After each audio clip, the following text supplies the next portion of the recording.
Do you know what a zombie is? Yes, that's right. A zombie is a terrifying creature in fiction that can devour you whole and turn you into one of them with a single nasty bite. Most of the time, their appearance is, well, gruesome. Ripped skin, exposed flesh, blood everywhere, you name it, they've got it. But in the Resident Evil series, a zombie is basically, well, they are what you basically call a breakfast. Like, seriously, Leon Kennedy or Jill Valentine wake up, grab a gun, casually finish off a few zombies who have absolutely no idea who they're messing with, and then go back to sleep like nothing happened. Quite an inspirational lifestyle, don't you think? They can make YouTube contents with that life. Anyway, speaking of Resident Evil, have you been following the news about Resident Evil 9? The game is set to release next month, and we already have some gameplay footage. Recent news and interviews revealed details about the gameplay mechanics involving Leon Kennedy, our veteran zombie hunter, and Grace Ashcroft, who is very much the right person at the wrong time, in the wrong place. There is some notable info from the recent news and interviews, especially about the zombies. It turns out that the zombies in this game are built different. If you look closely, they're not just walking around moaning endlessly anymore. These zombies can wield a chainsaw, throw bottles, and even cook! Like, literally cook! I mean, with skills like that, should we be hiring them as free interns or what? Jokes aside, in this video, I'll be putting my usual Identity V stuff on hold, and we're going to talk about the zombies in this game, along with some interesting things I've discovered about Resident Evil 9. Though, a disclaimer, all this info is what I've gathered from many sources, and while I tried my best to understand it, I'm not sure if there's something I miss in this explanation. For that, feel free to add context in the comment sections if you want. Some of you who are longtime Resident Evil fans might be wondering right now, we've been doing this for 30 years. Why are we still dealing with zombies? Isn't this getting boring? Well, fair question, to be honest. I mean, the first time we ever heard a zombie shouting, we probably trembled, panicked, and couldn't sleep at night. But now, when we hear a zombie walking, it feels less like fear, and more like wanting to scream. It's been 30 frickin' years! Shut the hell up! So yeah, I tried to find an answer to that myself. After digging through several sources, I found, well, a somewhat satisfying explanation. According to one article, the development team wanted to bring the series back on track. They were pretty successful with Resident Evil 7 and 8, but they also realized that the story had drifted a little too far from what Resident Evil originally was, especially if you compare it to Resident Evil 6 and before. Well, I kinda see it, honestly. For a long time, the main story has always revolved around bioweapons and the core cast. There's Chris, Jill, Leon, and the rest of the emotionally exhausted squad. So, still according to the article, Resident Evil 9 is meant to pull everything back together.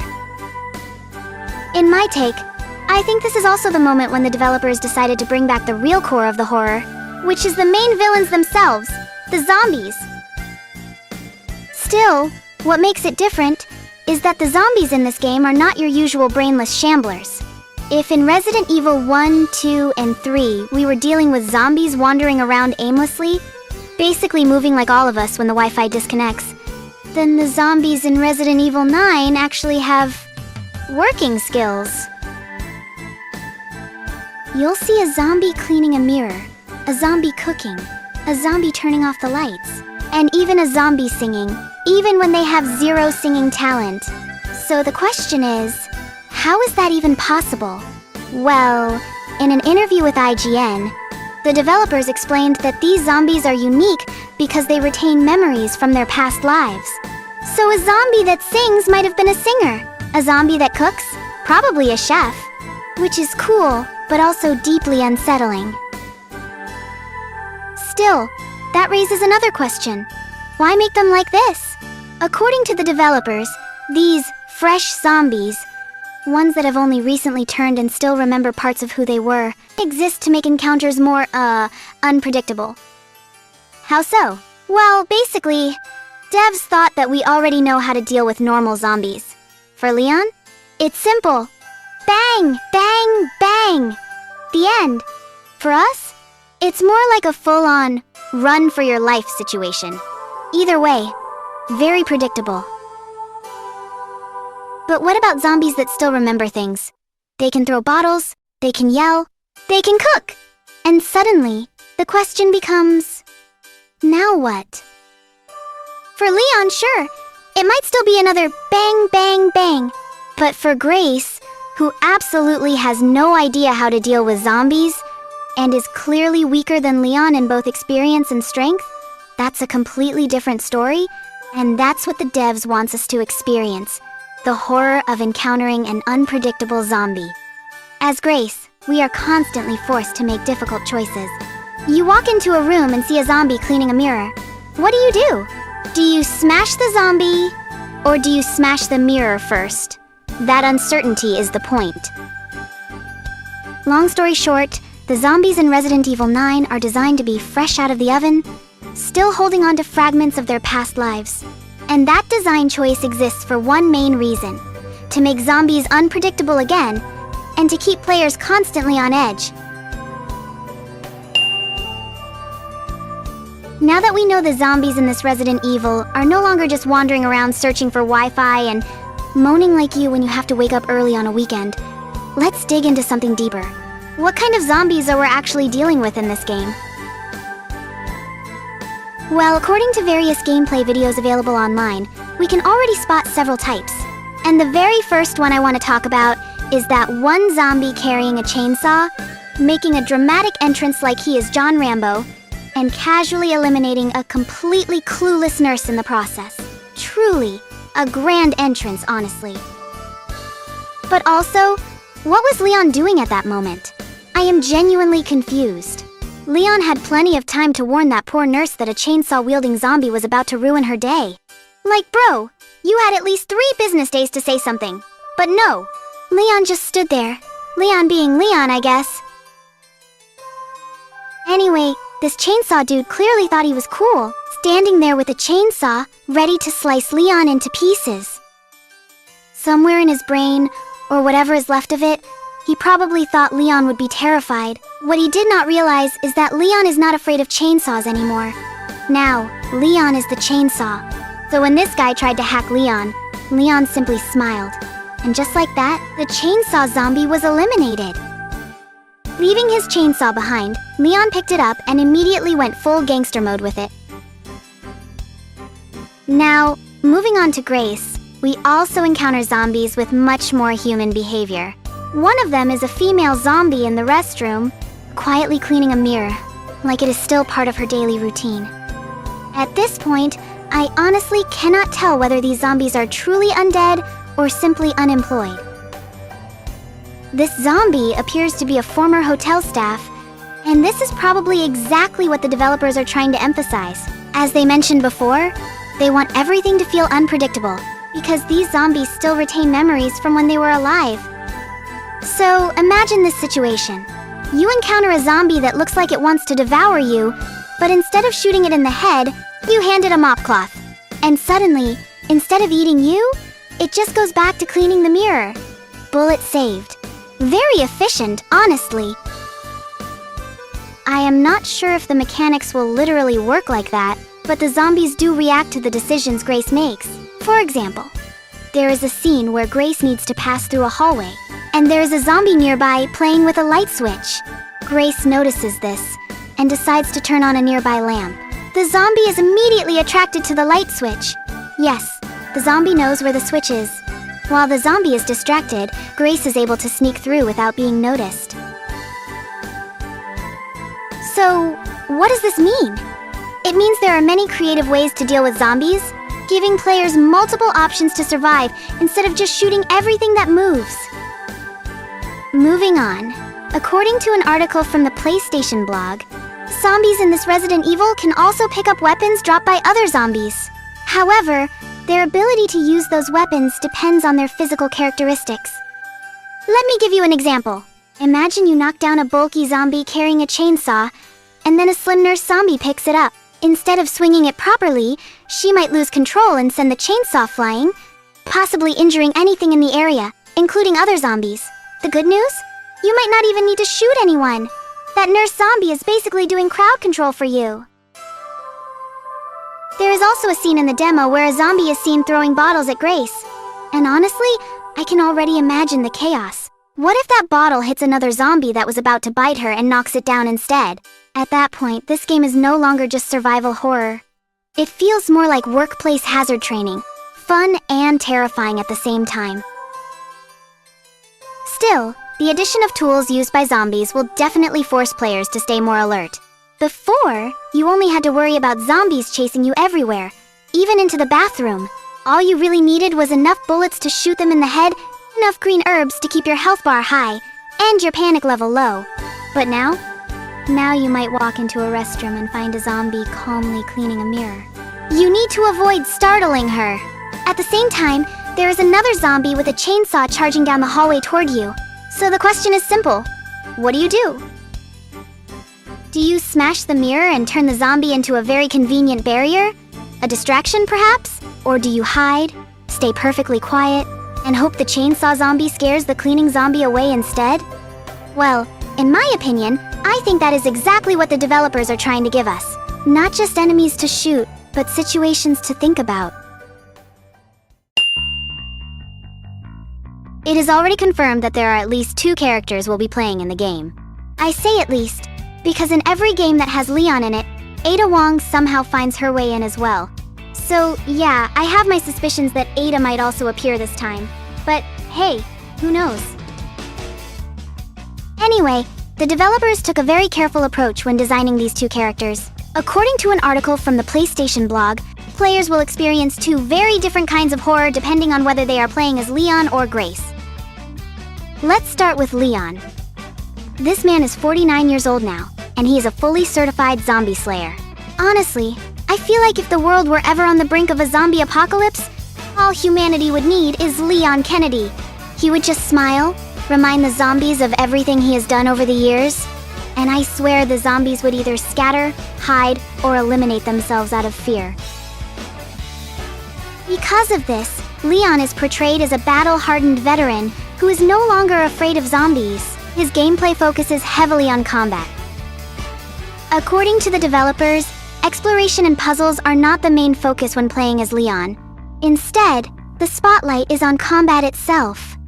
Leon's gameplay is all about flexing his martial arts skills and pulling off John Wick-style gunfights while wiping out hordes of zombies. And honestly, I would argue that another important part of his gameplay is the sassy one-liners he delivers, even in the most dangerous situations. Leon just being Leon, like I said. No thanks, bro. Now that zombies have their own unique characteristics, Leon's combat becomes more complex, more varied, and honestly, more satisfying to watch. He also carries a tomahawk, which means we'll get to see how he handles close-range combat in even more brutal ways. Coming back to Raccoon City feels like confronting a haunting past, but with a more experienced mind. As the developers described it, it is like returning to your old school after you have already graduated. Everything feels familiar yet deeply uncomfortable. Leon survived the Raccoon City incident as a rookie police officer, and since then, he has gone on to become a government agent, fighting bioterrorism around the world for about 28 years. That kind of life is bound to take a toll on anyone. And even after all those years, the bioweapons are still there, and the evil never truly disappears. According to the developers, this is exactly what Leon's gameplay is meant to reflect. His brutality in combat, the way he fights zombies with almost ruthless efficiency, represents the weight he carries. The way he eliminates enemies, the way he chooses to take them down using his martial arts, is not just about looking cool. It is meant to show just how tired he is of dealing with bioweapons. Leon is not fighting because he enjoys it anymore. He is fighting because he has been doing this for so long, and the nightmare simply refuses to end. I mean, think about it. Leon has been in the zombie-slaying business for 28 years. He is exhausted. Facing the same kind of enemies over and over again feels like another Monday for him. Stressful, repetitive, and deeply annoying. Not to mention that over the years, Many people did not make it out alive alongside him. And even after all the sacrifices, pain, heartache, and exhaustion, the bioweapons still exist. Zombies are still roaming around, knocking on his door every morning. It feels like Leon is not just killing zombies in this game. It feels like he is saying, very clearly, "God damn it, this is enough already." As for Grace, one source mentions that even though she knew about the Raccoon City incident, she had never actually been in a situation where she was trapped with zombies. So unlike Leon, who basically turned zombies into his paycheck, Grace is completely new to the zombie killing business. And just like your senior coworker who loves to mess with you on your very first day, the zombies in this game must have really appreciated her enthusiasm. Because of that, encountering a zombie that would be laughably weak for Leon can be a serious challenge for Grace. If Leon kills zombies to earn his next meal, then Grace would be the zombie's meal. As we all know, Grace is an FBI analyst who was suddenly sent into the field and somehow dragged into this zombie nightmare for her first time ever. And honestly, it shows. When she comes face to face with zombies, she looks clumsy and overwhelmed. Her lack of experience is something players can both see and feel. For example, her hands visibly tremble after firing Leon's gun, and her breathing sounds shaky while she is exploring. According to the PlayStation blog, Grace is unfamiliar with combat, which causes her hands to shake and makes her struggle with heavy recoil whenever she fires a weapon. This gives players a much clearer sense of what horror actually feels like. In Leon's gameplay, horror means being surrounded by zombies while casually pulling off John Wick-style moves. In Grace's gameplay, horror means running away from a bulky monster that Leon would need less than 30 seconds to put down. See the difference? Grace's gameplay focuses heavily on strategy. She does not carry much inventory. She does not have piles of ammunition. And she definitely does not have Kung Fu zombie finisher moves. She does have the ability to dodge, but as the developers explained, her gameplay emphasizes survival through smart item usage rather than direct confrontation. Because of that, her experience feels far more desperate. The player is constantly forced to make difficult choices, deciding whether to eliminate a threat or avoid it entirely, and hope to survive just a little longer. There is one unique mechanic worth talking about, however. According to an article from Game Braves, both Leon's and Grace's paths will cross throughout the game. This means there are several areas that both characters will explore at different times. Naturally, this raises a question. If an area was infested with zombies, or already cleared out of them, would it stay the same when the other character visits it? According to the developers, the answer is yes. So, if you explore an area as Leon and encounter zombies along the way, and, well, turn them into his usual paycheck, then when Grace passes through the same area later, those zombies will no longer be there. Leon already took care of them. On the other hand, if Grace is unable to eliminate the zombies in a certain area, then Leon will have to deal with them when he eventually passes through. Well, apparently, even zombies respect shared responsibility. Someone has to clean up the mess. With all these mechanics in place, you'd expect the zombies themselves to offer something unique as well, and they do. Like I've mentioned previously, these zombies retain fragments of their memory and are able to mimic human behavior to the point of using dangerous tools. So who knows what surprises they might carry? And what exactly is the overall story behind all of this? Well, folks, for that, I guess we'll just have to wait until the game is released. Luckily, it's coming out pretty soon, so we won't have to wait long. That's all I can cover for today. And as always, if you have more context or theories, feel free to share them in the comments. Thanks for watching, and I'll see you next time.